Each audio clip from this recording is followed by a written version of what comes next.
Перед началом видео хочу сказать, что я продаю арты и обработки. Если заинтересует, пишите в тега. Также есть тега канал, ссылка в описании. Страшного просмотра.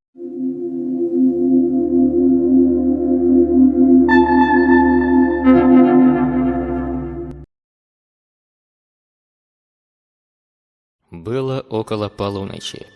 Парень по имени Дима сидел за компьютером и уже собирался идти спать, как вдруг за окном раздался омерзительно громкий скрип. Это были детские качели через дорогу. Уже 2 недели, как они скрипели каждую ночь. Дима иногда задумывался, кто же в такую пору там качается. Там качели для совсем маленьких. Взрослый человек в такую и не сядет.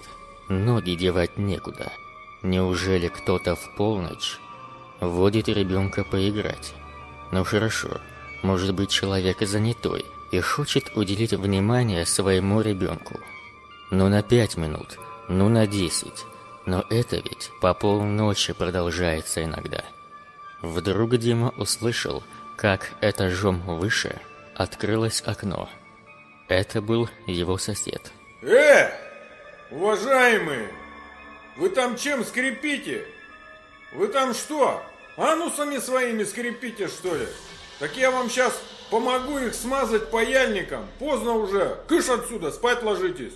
Скрип прекратился, но через некоторое время возобновился и стал каким-то уж совсем мерзким и назойливым. Диме даже показалось, что он слышит в нем истерический смех. Сверху хлопнула входная дверь. Послышались громкие шаги по лестнице. Видимо, сосед решил лично разобраться. Не понравилось такое отношение. А Дима же решил пойти спать. Да и скрип к тому времени уже прекратился. Утром соседа нашли на тех самых качелях. Его лицо было искажено гримасой ужаса. Официально, по заключению врача, сосед умер от остановки сердца. Но что его там напугало до смерти, остается загадкой. Спокойной ночи, хуила!